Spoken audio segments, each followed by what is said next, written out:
Welcome back, chat, to the DreamHack Open featuring Fortnite for the North American East semifinals competition. We're about halfway done with our semifinals, where 1,500 players are competing right now to be the top 100 to make it to the grand finals and win their share of the $250,000 prize pool. I'm your host, Kelly Link. Joining me at Sancho West and Sundown with 3 games done. Although the lobbies are all going on at the same time, so there's some players in the top 20 that have 6 games done right now. Lots of things are changing, chat. Anyone can still be in the top 100 right now. But I want to know, Sundown, who do you think is going to be the player that's definitely going to make it into the grand finals tomorrow? Oh, I don't know. That's a tough choice. There's so many who have been performing at a high level right now. I'm not going to be able to call it. I don't want to put 100% on somebody because as we are just crossing the halfway mark, I don't want to jinx somebody the last minute. Well, you know what might be able to help you with your decision is taking a look at the top 20 leaderboard right now to see where those top players are sitting and how well they're doing compared to the rest of the pack. And look at that, Avery up on top with 270 points. And that is definitely with credit to having 3 victory royales right now. But Crunchy right behind him with 2 victory royales out of his own, sitting at 261 points. And hey, it's Day! Sancho, you've been talking about him a lot, sitting in 3rd place. Let's go, Day. I mean, Day is having a great day. See what I did there? Yes!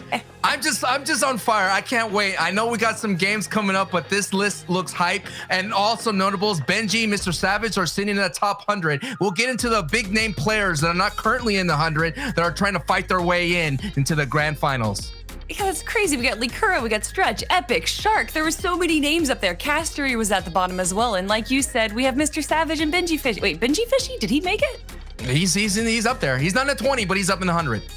Wow, this is going to be, if we make it to the grand finals, this is definitely going to be the ultimate melting pot of Fortnite. But everyone, I know you want to get back into the action. So Sancho and Sundown, take it away. Thank you so much, Kelly. And again, with just an hour and 15 minutes left, we've crossed the halfway mark in terms of the queue times, and we're about over the halfway mark in terms of the actual game time the players will be able to play. Don't forget, you can queue right up until the end. The game of competitive Fortnite is about 26 minutes over, so generally about 30 minutes past when we'll have those final scores in the final top 100. And right now, we have Zexor on the top right, Vanish Aggro in your bottom right. In the line for the top 100 with just over an hour and 15 minutes left is currently 154 points. So both of these players will need to play a little bit of catch up here in this game. Zexor, we saw earlier landing at Risky Reels, so no doubt trying to turn it up. Like you mentioned, knowing that he's a little bit behind the 8 ball here, qualifying and already heating up with a nice elimination using that cheeky peek through the window of that RV. Gonna try to make a cross-country move up the leaderboard as fast as possible, and landing here at Caddy Corner will guarantee you to go up there as fast as possible, but you still gotta walk away with that kit. Gotta walk away kit's loot and see if Zekro is able to pull it together right now. And speaking of big names that are sitting outside looking in, Stretch is on the outside, Bizzle's on the outside, Unknown's on the outside. I mean, they're within striking distance, about 10 points or so. Cease is on the outside, so a lot of big names with about half of their games already in the... Woo! Nice one, Zexro. Another 5-pointer right there. Getting on Floppa. Now Floppa's here to challenge, but like I said, big names, a lot of opportunities, and a lot of time to get right back into the fight, Sundown. Yeah, and Zexo trying to put a little bit of an end to the EU invasion here. He was the original invader going all the way back to Winter Royale 2018. There was one player who qualified from the finals, cross-region for each one. Zexo played in EU. Mitro played in NA, but you can see Zexo there taking down Floppa Michael, one of our EU players here trying to challenge for the top 100 and now getting control of the caddy area, but can he turn it into the mythic loot right now? Because there was another player nearby and there seems to be no sign of kit. So it would seem as if that SQ was able to either take away the loot and he's now trying to set up an ambush here. Always got to be wary. Again, Zexo recently been finding some success in some trios. Finished 2nd in the Chapter 2 Season 1 Grand Finals of NA East. Had really great success back in Season 10. First place to the Grand Finals of NA East. And especially competing in the Fortnite World Cup duos, finishing 9th. And that is what he wants. That is the thing that he wants, and I don't think this guy's gonna give it up that easily, as Zekro is on hot pursuit, armed with a compact SMG and a common shotgun. He has them right now. He just has to make sure. No doubt every time he uses the shockwave launcher, he's like, stop it. Stop using it. That's what I want. But here comes the third party from the top, and Zexor doesn't see him. Gets tagged, and now he's in trouble. Down to the whites, as they say. He has to hurry up and protect himself. 32 HP, and here comes back the other one. Zexor gets pinched right out of this lobby as he tries to take a big bite and try to get that shockwave launcher that he needed to get vaulted back up into the leaderboards, and that's going to be a rough one right there. Sundown to go down just like that. Yeah, instead, Nabufop finding a really good push, getting into his face. And again, we've talked about it time and time again, but the charged shotgun, while really good when you're directly in front of somebody, if you can be highly accurate, or from about a box away, if somebody gets in your face with an SMG or attack shotgun, it puts a lot of pressure on you. That's a lot of bullets coming in really fast, and you're kind of forced to hit your first shot, or it's effectively over. And that's what we saw in that circumstance here. But now Sharky's trying to end this fight on one of the islands in the middle of that loot lake area right now. You got 50 ping Void on the defensive. You hear the charged shotgun on either side, so snakes in the grass or in the boxes. No fishes here, but a good follow-up from the first shot, and that was the advantage of having high ground there, being able to easily just work top down and close that out. The defensive player not able to find the secondary shot needed, and interesting decision on Sharky's to actually keep the small fries and leave that legendary pistol right there, especially with only the one crash pad. We've seen just how valuable those pistols can be, but it's gonna stick to the AR loadout. It can't just be a personal preference. Actually gonna hop in the boat and say hello. This is a missile for you right here, and down in the corner you can see a nice little replay, a good elimination picked up there from Jaden Shots. Jump padding right on through the wall, or crash padding through the wall and picking that one up. But now Sharky's has a shark on his back, and Gabe trying to play Predator on the other side of it, going to use the crash pad to disengage for a second here and try and get a breather, as he has no builds left over. So he's stuck between a rock, a hard place, and potentially a shark. Got to be careful there. Sharkies was able to advance in the FNCS in the Heat 4, finishing 62nd place. SQ, who is part of that Zexro third party, still robbing around here, getting a couple of shots. He has to be careful. There is Fop out there in the distance. And now it's XQ versus Hoodie Fish, so it's square. Trying to get some opening engagement now. As you see, the zone is not going to be anywhere near a caddy corner. So now it's all about keeping pace. Sitting at 94 points on the outside of that top 100. Got a lot of work to do. So that's why you're going to see, oh my goodness, I see it. I see the Clay special with the harpoon. Now Hoodie's he's on the defense, knowing that someone is out here trying to harpoon him. But as I was saying, is a lot of times when things get kind of tricky, a lot of people like to push and pull those power points of interest, those power POIs. And when you're always trying to vault yourself up the leaderboard as quickly as possible, trying to shortcut your way, if you're having a bad day, you could definitely do that by landing at caddy corners. So that's why we're seeing a lot more action than we did than early in the day. And here is the hot pursuit. The crouching tiger jumps and almost gets a harpoon. I would like to see it going for that highlight. He has plenty of his uses, and Hoodie's just trying to hide for his life. Goes back up. Down goes Hoodie. Hoodie almost had it with that right-hand peek, but Square was able to overcome that advantage and get the elimination. Yeah, Square Factorial there, taking down Hoodie, saying should have stayed in math class. Forgot I had one more there, closing it out. And though a really kind of tough engagement, because it's hard to win that going up against the Epic Tac Shotgun, particularly when he has the first shot advantage. However, when he rounded the corner, felt like he could have done something. But now Wig's trying to do something in this close range fight here. Just over the side of Misty Meadows, trying to see if he can't get some shots in here. And right now, not necessarily finding the space he really needs to kind of work with. The window being a little bit of a pain. You can see Fop also trying to head on over. It's Frenzy versus Wiggs, and Wiggs will find the wall replace. Crash pad comes out, but the burst going to be able to secure that one through the sky. Skeet shooting, no problem for Wiggs, as he goes to collect the spoils. Wiggs looks like he's been heating up. Some hanging around the cash cups, and the cash cups is just a great way just to get better, just to utilize your scavenging routes, utilize your routes and stuff, and condition your POIs. Wiggs is someone that even came around from the Winter Royale scene. the longtime player here competing in the DreamHack Open. This is the semifinals. Only 100 players advanced from the 1,500 that came in here today. Both coming from 2 different 750 qualifying heats and now competing. And later on today, we'll have the grand finals. And I believe our friends Monster D-Face and Shio Wager will be the one casting that, bringing you all the action. Of course, Kelly will be there as well. Now we have Linzoni. He's going to have to avoid this ambush play that's have to happen. Mountaineer, MTMR, and bop! Oh, that was a good use, throwing down those cones right there, Sundown, so he couldn't build, but unable to capitalize and finish out that ambush. Yeah, and a good job from Lenosi to put the crash pad in a spot that kind of disengaged them in 2 different ways. The displacement forcing MTMR back, and Lenosi able to get off, but now there comes a stink grenade out from the first one. Lenosi able to get a little bit of a crack on the MTR, but they are in the storm, which is going to put a little bit more pressure onto Lenosi to have to resolve this one quickly. He does have a med kit, but he'd have to commit to it right now if he was going to take it.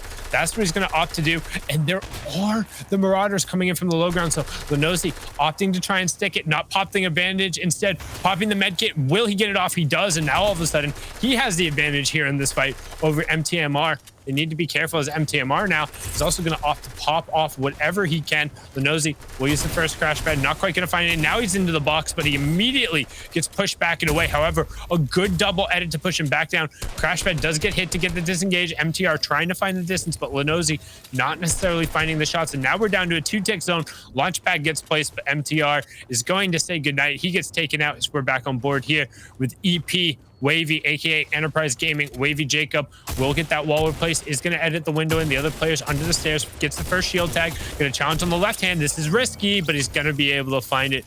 Granted, Dazinho going down there to one of the most aggressive players in the game, but currently, again, Wavy Jacob on the outside looking in at 112 points. Yeah, about 30 points down, but this may help him right here, just taking on these fights. Every elimination is 5 points, but Wavy has to be careful here. Landing in a very scavenger route area close to Pleasant Park is avoiding that, going through the POI, rotating a little bit outside, but now he has to avoid this fight from a Radical.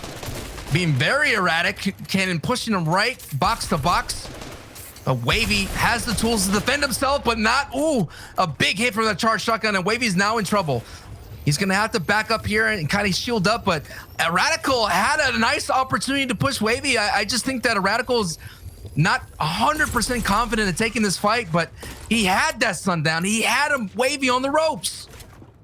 And you have to know how to be able to close that engagement. Once you're there, you have the tags. You just need to close that gap. But Radical doesn't also have necessarily a lot in terms of closing it unless he wants to commit the last of his crash pads. And without knowing what Wavy has, you can't necessarily risk that. But then as soon as I say that, he throws a really awful crash pad to then not get anywhere remotely into the box after Wavy has already put him up. So now Radical has dropped down and made himself on the low ground disadvantage. Now he's going to kind of fix that. But Wavy on the opposite side should recognize he has an advantage over this opponent. As soon as he breaks through those shields, we'll have about 46 more effective HP. Radical trying to chip away at that, but Wavy is really good at not giving his opponents an opportunity. Instead, pushing forward, capitalizing right away. First tag comes through in Wavy's favor. Second tag as well. Radical down to a hope and a prayer, and it better be a good one because Wavy Jacob generally doesn't give you that much time. He's still trying to push forward. Radical not getting even a space to breathe. This is what Wavy does so well, holding forward on that left sticky. Radical desperately just burning through, but Jacob needs to be careful here because if he's unable to close this fight out, he's not gonna get a whole lot out of it. He's burned through a ton of materials. Radical already down to only 27. He'll finally be able to pick that up, but now with only 92 builds and a player closing in on him, he'll need to find another fight quickly if he wants to get the needed materials to make it into this endgame. Wavy Jacob showing his prowess, able to survive that on the ropes and just goes back and returns a haymaker punch to Radical and knocking him out. You mentioned Wavy Jacob. He's very historical here in the Fortnite scene, you know, running with Thomas back in the Winter Royales. Just so much earnings in the Fortnite. He had an FNCS Chapter 2 Season 2 Week 1 finisher, finishing #1 spot. Looking to finish #1 spot and advance into the grand finals. Back to Sharkies that we saw earlier here. Sharky's is still up, man. The guy was in shambles with no build, Sundown, but he's still here to fight. And he has a build off right now on against Walkman, and Sharky's and Walkman are going at it toe to toe. Looks like there's no one in sight, no third party opportunities. The Sharky's is go for the box play, does get blocked nicely from Walkman. Now it's Walkman on the offense right now, and Sharky's on the back foot, both tied in the HP difference. So now it's all about the skills, as Sharky's now is looking for an opportunity, and Walkman doesn't take the high ground. I'm dumping and dodging, so much action happening between the two. And Sharky's is trying to keep going on at 109 points. He has to get this in, knowing that they're about halfway through. Goes in again for the crash pad and able to use the powerful tactical shotgun and get that elimination on Walkman.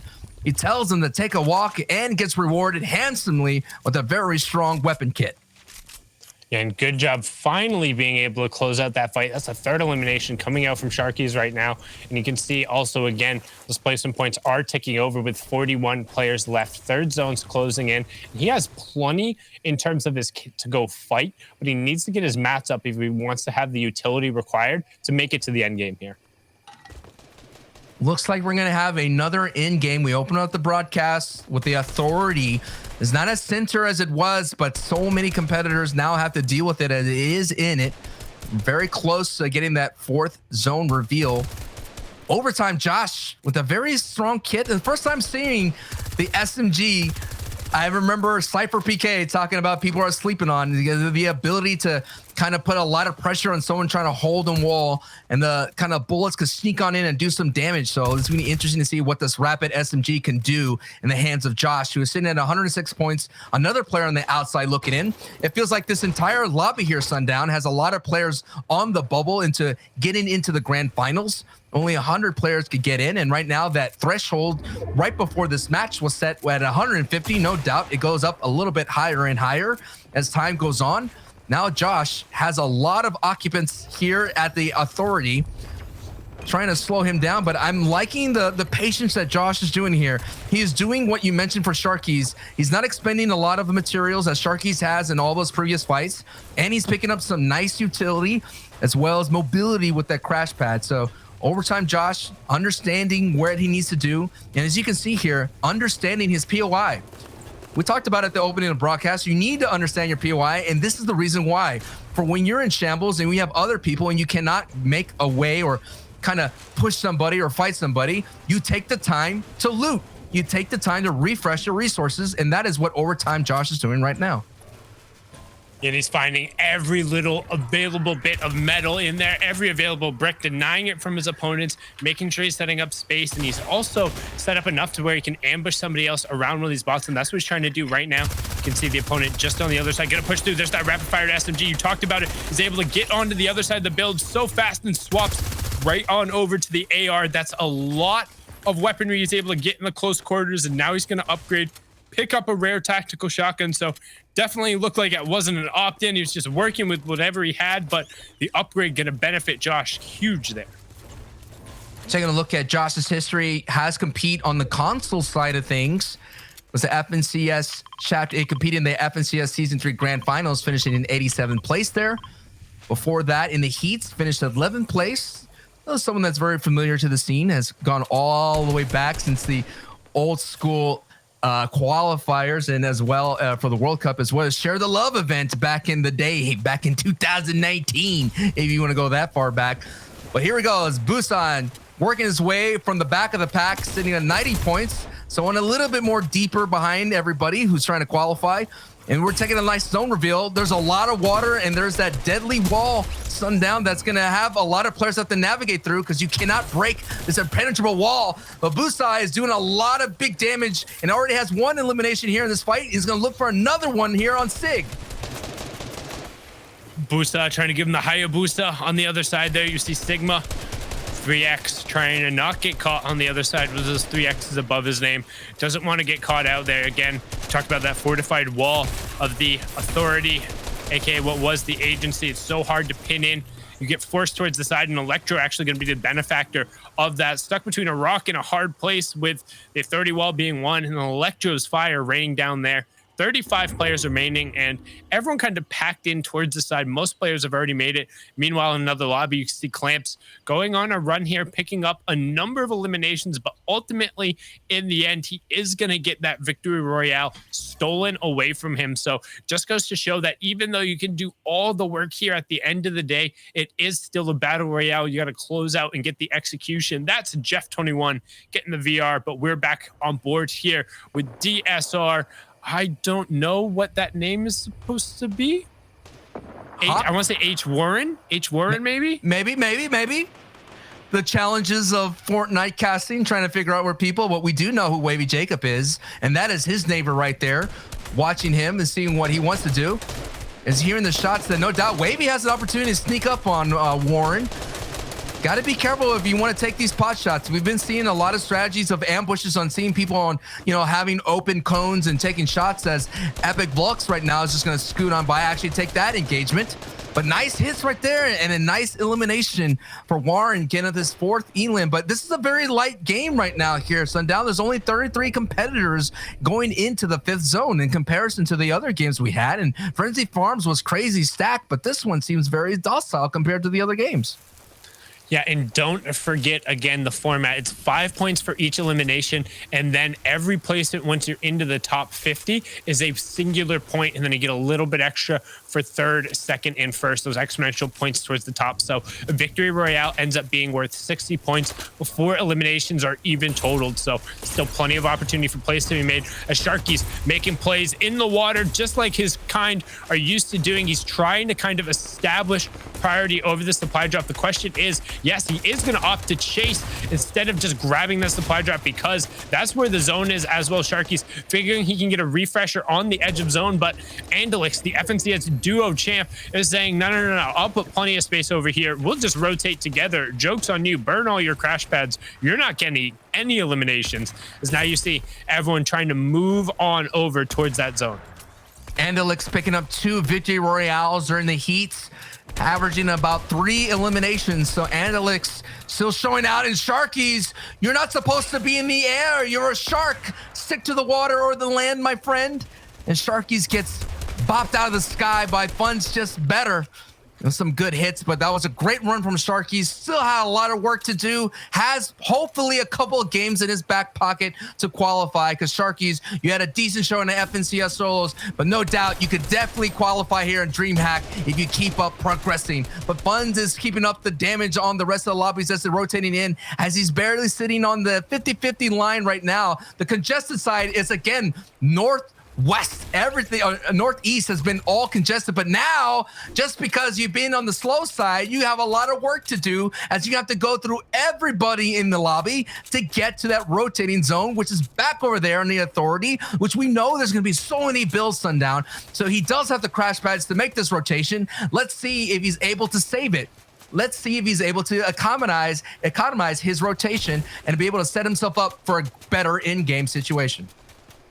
And right now, Funds is looking to potentially see if anybody else is going to use some utility on this backside. He knows there's a couple players below him. You saw them rotate earlier. You can see VM's trying to use something. He hears a launch pad goes out, and that's what he's looking for. However, going to take a couple of key shots right beforehand. The players know that he's at white HP, and he's just going to get ripped apart. Grant take him out there for his first elimination. That was the Epic AR doing most of the work. He got Orza above him as well. And Grant now just looking for his own layer. Going to use the crash pad, a little bit of verticality with it, but not too bad. You can see everyone on the wide opting to take to the sky, whether it's the launch pads, putting you in glider form, or the crash pads, setting up the angle. Everyone just trying to get to the far side of the zone, as Grant takes 96 damage. They're trying to get a little peek out. That's going to force most of his shields out, as you can hear the rest of the crash pads going off as the lobby begins to navigate this moving zone. This is going to be a tough puzzle for the lobby to navigate, as the Authority's wall is there as part of it. And you're just seeing Wavy Jacobs still alive and still vibing, as he's going to progress himself this way, and the zone is going to keep pushing further northeast. So we know there's a lot of builds, because that's where the congested was earlier. And out the sound of so many crash pads, so many people trying to get away from the dangerous clutches of this wall, this big, great wall that's going to hurt a lot of people on the low ground. And that's why they got to vault up and over. And we're seeing Wavy Jacob being pressured. Grant still making his way. Andelix on the low ground. He's going to have to work up a little bit over up the wall. Reach is gonna go up and over. There goes a big time jump. Kirsch is still alive, and they're getting to the front side of the zone. Reach does have the ultimate height, but he has a long way to go to get to the front side. Let's see how he navigates that situation. As we're taking a look as Wavy right now is heating up at the right appropriate time, picks up his third elimination, sitting with 149 points. That is where the threshold was before this opening match. So if Wavy Jacob could put it all together, Wavy could definitely solidify his spot into the grand finals. But we're not done yet, ladies and gentlemen. There's still about 17 top people inside this lobby, all trying to fight for the victory royale. And as Sundown said, every elimination is basically a 6-pointer because the placement points are racking up right now. Yeah, every single one of those places, again, with the top 15, you just want to kind of outlast and then take whatever is given to you. Jacob trying to find it. You have him in our top right. You have Orza in your bottom right. And Orza, note, he has plenty of floppers as well, so not going to be eating that pasta. Instead, going to opt for the sushi, is hanging out on the backside of the storm, seeing if he can't catch somebody off guard, and a good job with this rotation right now. And there it is. Going to opt to use the siphon first to make sure he doesn't have to pop any of those floppers. You can see Jacob still working through the lobby in the top right here, trying to push forward into that top 100. A solid game here is going to catch him right back into the competition, and everyone here is basically right back on pace by making it into this top 10. So many placement points on the board here. You can see Wavy, Nico, Orza still left in the lobby. Aggro gets to the far side of the zone right now, and Orza now going to be forced to start tanking up the zone, but watch for the flopper plays coming out from him as Jacob is forced to drop down. He has the grappler now, so he might potentially look for the high ground play.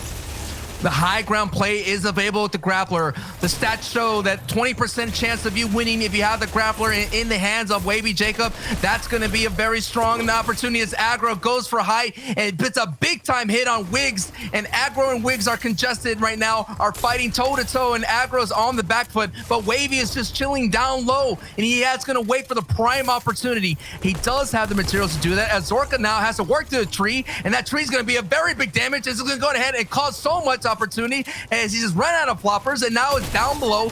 Wavy on the low. Orxa does take out Wavy Jacob there and has the grappler, so the percentages go his way, and he has the opportunity to walk away. And we have a top 3 situation. Out goes the shockwave launcher, and now here we go, Sundown. It's a matter of moments before we get the end of this match as Wiggs gets hit, and he's gonna have to finish. And it's Orxa gets the victory royale, clutches it out with that storm finish. My, oh my, Sundown. Orza converts there after being shockwaved out into the zone. That's the victory royale with the 5 eliminations. We'll be right back with more NA East DreamHack featuring Fortnite action after this break.